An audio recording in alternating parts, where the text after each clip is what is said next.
আমার ভালোবাসার মিষ্টি বন্ধুরা সবাই কেমন তোমরা? নিশ্চয়ই তোমরা খুব ভালো আছো। আজকে তোমাদের মায়ের সাথে রাতে কাজ করার অসাধারণ একটি সত্য ঘটনা বলবো। গল্পটি শেষ পর্যন্ত শুনলে তোমরা বাধ্য হবে হাতের কাজ করতে, না হলে সবাই আমাকে কাজ করে দিয়ে যাবে। কথা দিচ্ছি আমি কোনো বাধা দেব না। আমার নাম পুষ্পরানী। আমার বয়স 40 বছর। আমি একজন গৃহিণী। আমার স্বামীর নাম ধীরেন। তার 47 বছর বয়স। সে একজন ব্যবসায়ী। আমার ছেলের নাম অবিনেশ, বয়স 24 বছর। সে তার বাবার ব্যবসায় সাহায্য করে। 3 দিন পর আমার মেয়ের বিয়ে। আমার মেয়ে অয়ন্তী, বয়স 21 বছর। 3 দিন পরে অয়ন্তীর বিয়ে। আমার ছেলে অবিনেশ আমারই সাহায্যে বাড়ির অন্যান্য মেয়েদের কাজ করে দিয়ে তার প্রেমে পাগল বানিয়েছে। যখন আমার মেয়ের বিয়ে ঠিক হয়ে গেছে, তখন মেয়ের বিয়ের জন্য বাড়িতে অনেক আত্মীয় স্বজন এসেছিল। তাই থাকার জায়গার কম হতে পারে, যার জন্য আমাকে আর অবিনেশকে স্টোর রুমে ঘুমাতে হয়। আমি এতটাই ভালো ছিলাম যে আমি বিয়ের পর কোনো পুরুষের দিকে ভালোভাবে তাকাইনি। আর এখন আমি অবিনেশের প্রেমে পাগল। আসলে মানুষ ঠিকই বলে যে কার জীবনে কখন কি ঘটে কেউ তা বলতে পারে না। ঠিক তেমনি আমার জীবনেও তাই হয়েছে। আমার স্বামী আমাকে স্টোর রুমে ঘুমাতে বারণ করেছিল, কিন্তু আমি আত্মীয়দের আরামের কথা চিন্তা করে বিয়ের 3 দিন আমি নিজের আর অবিনেশের বিছানা স্টোর রুমে করেছিলাম। আর এই 3 দিনই আমার জীবনকে বদলে দিয়েছিল। স্টোর রুম মানে এই নয় যে সেটা খুব নোংরা ছিল, বরং পরিষ্কারই ছিল। তবে বাড়ির অতিরিক্ত কিছু জিনিস সেখানে ছিল, আর ছিল একটা বিছানা। প্রথম দিন যখন আমি ও অবিনেশ স্টোর রুমে ঘুমানোর কথা বললাম, তখন সে আমাকে রাগ দেখালো, কিন্তু কিছুক্ষণ পর সে রাজি হয়ে গেল। তার রুমটা নিচতলায় ছিল। আমার ছেলের রুমের নিচের তলায় আমার 2 মেয়ে একসাথে থাকতো। অবিনেশের রুমটা দারুণ ছিল, যেখানে আজ আত্মীয়রা ছিল, আর আমার রুমে ছিল আমার নন্দ আর তার পরিবার। আর বাড়ির অন্যান্য জায়গায় অন্য আত্মীয়রা থাকলো। বাড়ির সব কাজ শেষ হতে হতে রাত হয়ে গেল। অবিনেশ রাত 12টার আগেই স্টোর রুমে গিয়ে শুয়ে পড়েছিল। তাই আমি স্টোর রুমে এসে রুমের দরজা ভিতর থেকে বন্ধ করে দিলাম। একটা সিঙ্গেল বেড ছিল, তাই জায়গা কম, তার জন্য আমি অবিনেশকে ডাকলাম, কিন্তু সে সাড়া দিল না। তাই আমি শুয়ে পড়লাম। আমি এমনভাবে শুনলাম যে অবিনেশের শরীরের সাথে আমার শরীর লেগে গেল, আর আমার মাথায় ছিল তার বুকে। আমি লাইট অফ করে ঘুমানোর চেষ্টা করলাম। বিয়ে বাড়িতে অনেক কাজ ছিল, তাই আমি অনেক ক্লান্ত ছিলাম। আর এই জন্য আমি কখন ঘুমিয়ে পড়ি তা জানি না, কিন্তু হঠাৎ ব্যথায় আমার ঘুম ভেঙে গেল। আর আমার মুখ থেকে চিৎকার বেরোবে ঠিক তখনই কেউ একজন আমার মুখ চেপে ধরল। তাই আমার মুখ থেকে আর চিৎকার বেরোলো না। তাই আমি তার হাত থেকে বাঁচার জন্য ছটফট করছিলাম। তাকে ঠেলে দেওয়ার চেষ্টা করছিলাম, কিন্তু কিছুই করতে পারছিলাম না, কারণ আমার উপরে যে ছিল সে অনেক শক্তিশালী ছিল। ঠিক তখনই অবিনেশ বলে উঠল, মা, হয়ে গেছে মা, পুরোটাই নেমেছে। আমি আরো বেশি ছটফট করতে লাগলাম, কারণ আমার নিজের ছেলে আমাকে কাজ করে দিচ্ছে। তার মধ্যে ভয় ছিল, যেটা একটা বিয়ের বাড়ি। আমি তার থেকে পরিত্রাণ পাওয়ার জন্য আর কিছু বলার জন্য অনেক চেষ্টা করলাম, কিন্তু সে পুরো রাক্ষস হয়ে গিয়েছিল। ব্যথায় আমার চোখ দিয়ে পানি বের হতে লাগলো, কিন্তু আমি কিছুই করতে পারছিলাম না। এখন আমারও ব্যথা কমে গিয়েছিল। তাই আমি অবিনেশকে ইশারায় মুখ থেকে হাত সরাতে বললাম। তখন সে বলল, আমি হাত সরানোর পর যদি তুমি চিৎকার করো তবে তোমার মান যাবে। তাই আমি তোমার মুখ থেকে হাত সরাও, তুমি চিৎকার না করে চুপচাপ কাজ করিয়ে নাও। মুখ থেকে হাত সরাতেই প্রথমে আমি জোরে জোরে নিঃশ্বাস নিলাম। তারপর তাকে আমার উপর থেকে সরানোর চেষ্টা করতে করতে ধীরে ধীরে বললাম, অবিনেশ, ছাড়ো আমাকে, আমি তোর মা। এসব বলতে বলতে তাকে ছাড়ানোর জন্য আমি তাকে ধাক্কা দিতে লাগলাম। এতে অবিনেশ রেগে গিয়ে আমার চুল ধরে বলল, যা হওয়ার তা হয়ে গেছে, একটু পর শুধু মজা আর মজা। এবারও সে আমার মুখ বন্ধ করে দিল। এতে আমি তার নিচে পানির মাছের মতো ছটফট করছি। এভাবে কিছুক্ষণ পর ক্লান্ত হয়ে সে শান্ত হলো। সে সময় আমি তাকে আমার থেকে আলাদা করার চেষ্টা করলাম, কিন্তু পারলাম না। ভিতরে ফেলতে নিষেধ করলাম, কিন্তু সে শুনল না। সে ছেড়ে দিল, তার সাথে সাথে আমিও আমার ছেড়ে দিলাম। কিছুক্ষণ আমার উপরে থাকল, আর জোরে জোরে নিঃশ্বাস নিতে লাগলো। আর আমি তার নিচে পড়ে থাকলাম। কিছুক্ষণ পর যখন অবিনেশ নিস্তেজ হয়ে গেল, তখন আমি তাকে আমার উপর থেকে ধাক্কা দিয়ে সরিয়ে দিয়ে বিছানা থেকে উঠতে লাগলাম। কিন্তু এত ব্যথা হচ্ছিল যে আমি আর উঠতে পারলাম না। তাই আমি বিছানায় শুয়ে কাঁদতে লাগলাম। তখন চুপ করে থাকল। আমি নিজেই জানি না যে আমি কতক্ষণ ব্যথায় কেঁদেছি। আমি অনেক কষ্ট করে উঠে স্টোর রুমের বাইরে বের হয়ে বাথরুমে যাই। ঠিক তখনই অবিনেশ বাথরুমের বাইরে থেকে আমাকে ডাকতে লাগলো, তাড়াতাড়ি বের হও, আমি প্রস্তাব করব। তার কথা শোনা মাত্র আমার মনে হচ্ছিল যে বাইরে বের হয়ে তার গালে থাপ্পড় দিই। কিন্তু বাড়িতে আত্মীয় থাকায় চুপ থেকে বাথরুমের দরজা খুলে বাইরে বের হয়ে তার দিকে রাগান্বিত হয়ে তাকালাম। আমার দিকে তাকিয়ে মাথা নিচু করে বাথরুমে ঢুকে গেল। আমি তখন বাইরে দাঁড়িয়ে ভাবতে লাগলাম যে এখন আমি কোথায় যাব। নিজের ঘরে না মেয়েদের ঘরে, কিন্তু কোথাও জায়গা না থাকায় আমি আবার স্টোর রুমে শুয়ে পড়লাম। কিছুক্ষণ পর অবিনেশ স্টোর রুমে এসে দরজা বন্ধ করে আমার পাশে শুয়ে পড়ল। সে আমাকে কাছে টেনে ধরল। এতে আমি রাগে তার গালে একটা থাপ্পড় দিলাম আর বললাম, কুত্তা হারামজাদা, তোর লজ্জা করলো না? আমার কথা শুনে কাঁদতে লাগলো আর বলল, মা আমার ভুল হয়ে গেছে। মা, জানি না কি হয়েছিল আমার মধ্যে যে নিজেকে কন্ট্রোল করতে পারিনি, তাই হয়ে গেছে, দয়া করে বাবাকে কিছু বলো না। এসব বলে সে কাঁদতে কাঁদতে বিছানা থেকে নেমে মেঝেতে শুয়ে পড়ল। তার এই অবস্থা দেখে আমি তাকে আর কিছু বললাম না, বরং চুপচাপ চোখে পানি নিয়ে ঘুমানোর চেষ্টা করলাম।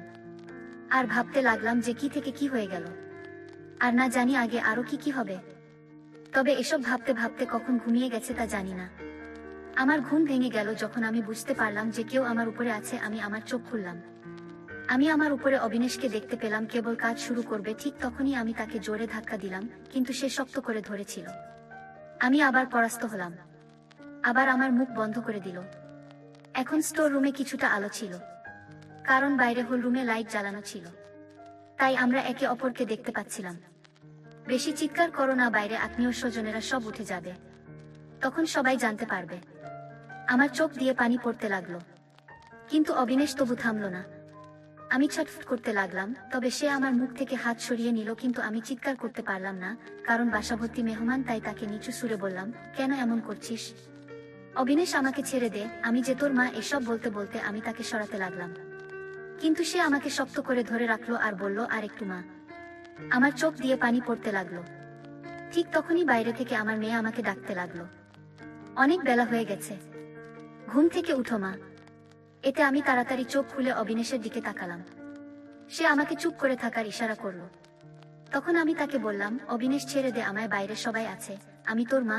এ কথা বলে আমি যখন আবার উঠতে চেষ্টা করি, তখন অবিনেশ আবার আমাকে বাধা দিল। মা, আমার আসছে বলে হাঁপাতে লাগলো। তখন আমি তাকে বললাম, বাইরে ফেলে, কিন্তু কথা না শুনে সে ভিতর ফেললো। আবার অয়ন্তী আমাকে ডাকতে লাগলো, তাই আমি অবিনেশকে আমার উপর থেকে ধাক্কা দিয়ে সরিয়ে দিলাম। অনেক কষ্ট করে স্টোর রুম থেকে বাইরে বের হলাম। আমাকে এলোমেলো দেখে অয়ন্তী আমায় জিজ্ঞেস করলো, কি হয়েছে মা? আমি বললাম, কিছু না, কাজ করতে করতে একটু ক্লান্ত হয়ে গেছি, ভাবতে লাগলাম যে সব বলে দেব।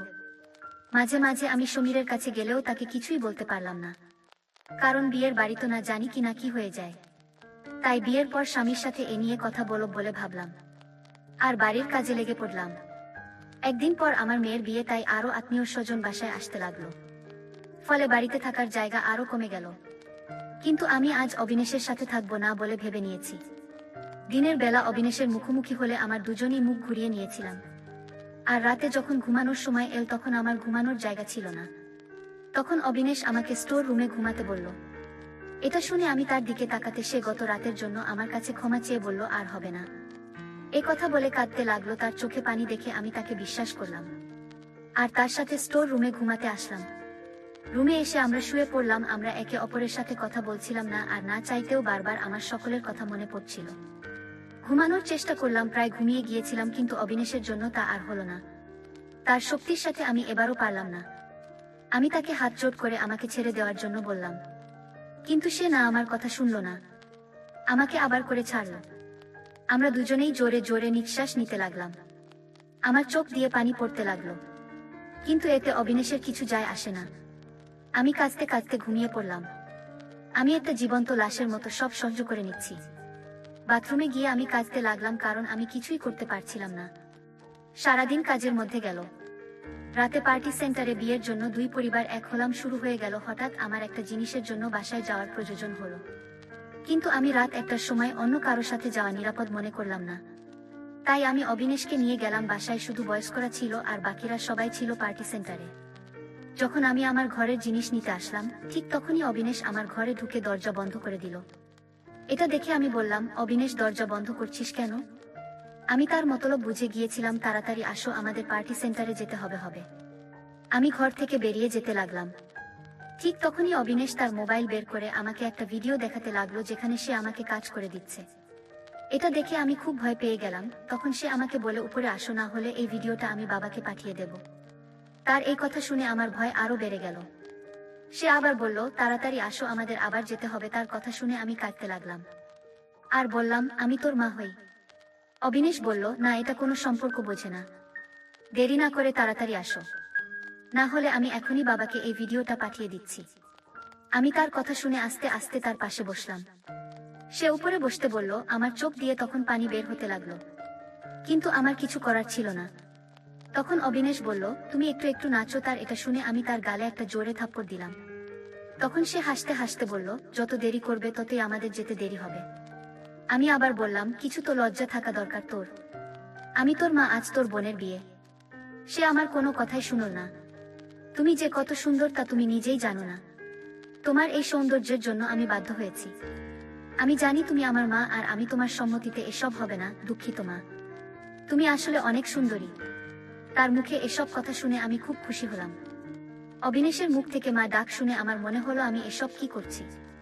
তাই আমি তাড়াতাড়ি সব কাপড় ঠিকঠাক করলাম, তারপর জিনিসপত্র নিয়ে ঘর থেকে বের হলাম। কিছুক্ষণ পর অবিনেশ ঘর থেকে বের হয়ে আসলো। আমরা একে অপরের সাথে কোনো কথা না বলে সোজা পার্টি সেন্টারে চলে আসলাম। এখানে এসে ভিরেন আমার সাথে রাগারাগি করল দেরি করার জন্য, কিন্তু আমি তাকে কি করে বলি যে একটু আগে আমার সাথে কি ঘটেছে। ঠিক তখনই আমার নজর অবিনেশের উপর গেল। সে আমাকে দেখে চোখ মারল। এতে আমার রাগ না হয়ে লজ্জা পেয়ে গেলাম। জানি না আজ কেন যেন কাজ করিয়ে নিয়ে আমি খুব মজা পেয়েছি। অবিনেশ আমার কাছে এসে জিজ্ঞেস করলো, যদি অসুবিধা হয় তবে বাথরুমে গিয়ে পরিষ্কার হয়ে আসো। তার কথা শুনে আমি তার দিকে রাগী চোখে তাকালাম আর বললাম, তুই যা এখান থেকে। সে হেসে বলল, এদিকে বাথরুমে যাও, পরিষ্কার করে আসো। সে আমাকে তার রুমাল বের করে দিল। আমি তার মুখের দিকে তাকালাম। সে আবার বলল, যাও মা, পরিষ্কার করে আসো, যদি পেটে বেবি এসে যায় তবে সমস্যা হয়ে যাবে। এ কথা শুনে আমার মনে এই ব্যাপারটা আমার কেন মনে হলো, বেবি তো আসতেই পারে। আমি কিছু না বলে তার হাত থেকে রুমালটা নিয়ে বাথরুমে গেলাম, পরিষ্কার করলাম, বাইরে বেরিয়ে আসলাম। বাইরে বিয়ের কাজ শুরু হয়ে গেছে। আমি গিয়ে অবিনেশের পাশে দাঁড়ালাম। সে আমাকে বলল, মা আমার রুমাল কোথায়? আমি তার দিকে তাকিয়ে বললাম, আমি ফেলে দিয়েছি। অবিনেশ বলল, মিথ্যা বলো না, ওটা তো তোমার হাতে। আমি তাকে তার রুমালটা দিয়ে দিলাম। সে আমার দিকে তাকিয়ে রুমালের গন্ধ নিতে লাগলো। এটা দেখে আমি লজ্জা পেয়ে গেলাম। সে রুমালের গন্ধ নিতে নিতে বলল, কি সুন্দর গন্ধ। আমি বললাম, তুই কি পাগল নাকি? সবাই এখানে আছে আর তুই এমন করছিস? একবার বিয়েটা শেষ হতে তারপর তোর বাবার সাথে নিয়ে কথা বলছি। এ কথা বলে আমি অন্য জায়গায় গিয়ে দাঁড়ালাম। সত্যি বলতে কি, অবিনেশের এসব পাগলামি আমার ভাল লাগছিল, কিন্তু আমি যে মাথায় কি করব বুঝতে পারছিলাম না। তারপর বিয়ের সব কাজ শেষ করে অয়ন্তীকে বিদায় দিয়ে আমার বাসায় আসলাম। সারা রাত সবাই জেগেছিলাম, তাই বাসায় এসে কিছু অনুষ্ঠান শেষ করে ঘুমানোর প্রস্তুতি নিচ্ছিলাম কিছু। আপনিও চলে গিয়েছিল। রাতে যখন ঘুমানোর সময় আসলো তখন অবিনেশ আমাকে স্টোর রুমে ঘুমানোর ইশারা করলো। আমি তাকে থাপ্পড় দিয়ে নিজের ঘরে এসে শুয়ে পড়লাম, কারণ এখন বাড়ি প্রায় ফাঁকা, তাই থাকার জায়গা অনেক। কিন্তু অবিনেশের সাহসের তারিফ করতে হবে, কারণ শোয়ার কিছুক্ষণ পর আমার মনে হল কেউ আমার উপরে। আমি চোখ খুলে দেখি পাশে তার বাবা শুয়েছিল। অবিনেশ আমাকে কোলে তুলে স্টোর রুমে নিয়ে গেল। সেদিন রাতে 4 বার কাজ করলো। বন্ধুরা, আজ এই পর্যন্ত। পরবর্তী ভিডিও পেতে আমাদের চ্যানেলটি সাবস্ক্রাইব করে রাখুন। ধন্যবাদ সবাইকে।